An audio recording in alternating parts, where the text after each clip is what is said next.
Hi friends, ಈ ಥರ butter ಫಿಶ್ಶಿಂದ ತವಾ fry ಮಾಡಿಕೊಂಡ್ರೆ ತುಂಬಾ ಟೇಸ್ಟಿಯಾಗಿರುತ್ತೆ. ಇದನ್ನು ಯಾವ ರೀತಿ ಮಾಡೋದು ಅಂತ ನೋಡೋಣ ಬನ್ನಿ. ಇಲ್ಲಿ 1 kg ಬಟರ್ ಫಿಶ್ ತೊಗೊಂಡಿದ್ದೀನಿ. ಸ್ವಲ್ಪ ಸಾಲ್ಟ್ ಹಾಕ್ಬಿಟ್ಟು ಚೆನ್ನಾಗಿ ಮಿಕ್ಸ್ ಮಾಡ್ಕೊಳ್ಳೋಣ. ಮಿಕ್ಸ್ ಮಾಡಿ ಇದಕ್ಕೆ ಒಂದು ಪ್ಲೇಟ್ ಮುಚ್ಚಿಕ್ಕಿ ಇಕ್ಬಿಡೋಣ. ಇವಾಗ ಚಿಕ್ಕದಾಗಿ ಮಸಾಲೆ ರೆಡಿ ಮಾಡೋಣ.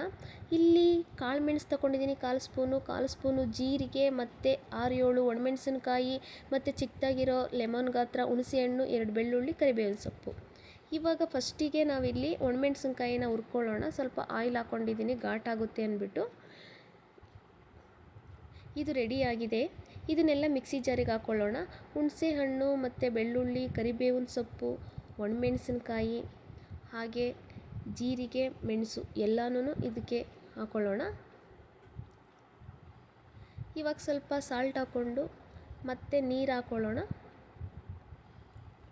ಇವಾಗ ಇದನ್ನು ಪೇಸ್ಟ್ ಮಾಡ್ಕೊಳ್ಳೋಣ. ಪೇಸ್ಟ್ ರೆಡಿಯಾಗಿದೆ. ಇವಾಗ ಮೀನಿಗೆ ಒಂದೊಂದಕ್ಕೆ ಅಪ್ಲೈ ಮಾಡ್ಕೊಳ್ಳೋಣ. ನೀಟಾಗಿ ಸುತ್ತನೂ ಅಪ್ಲೈ ಮಾಡ್ಕೊಳ್ಳೋಣ. ತುಂಬಾ ಚೆನ್ನಾಗಿರುತ್ತೆ ಫ್ರೆಂಡ್ಸ್ ಈ ಥರ ಮಾಡಿಕೊಂಡ್ರೆ. ಇವಾಗ ಇದಾಗಿದೆ, ತವಾ ಕಾದಿದೆ. ತವಾ ಫ್ರೈ ಮಾಡೋಣ. ಇವಾಗ ಈ ಥರ ಮಾಡಿಕೊಂಡ್ರೆ ತುಂಬಾ ಚೆನ್ನಾಗಿರುತ್ತೆ. ಸ್ವಲ್ಪ ಘಾಟಾಗುತ್ತೆ, ಬಟ್ ತಿನ್ನೋದಕ್ಕಂತೂ ತುಂಬಾ ಟೇಸ್ಟಿಯಾಗಂತೂ ಇರುತ್ತೆ.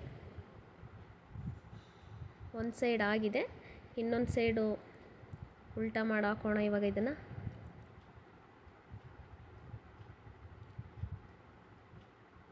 ಮೇಲೆ ಸ್ವಲ್ಪ ಕರಿಬೇವಿನ ಸೊಪ್ಪು ಹಾಕೋಣ. ಈ ಥರ ಅಂತೂ ಮಾಡಿಕೊಂಡ್ರೆ ತುಂಬಾ ತಿನ್ನೋದಕ್ಕಂತೂ ಚೆನ್ನಾಗಿರುತ್ತೆ. ಇದಿವಾಗ ರೆಡಿ ಆಗಿದೆ.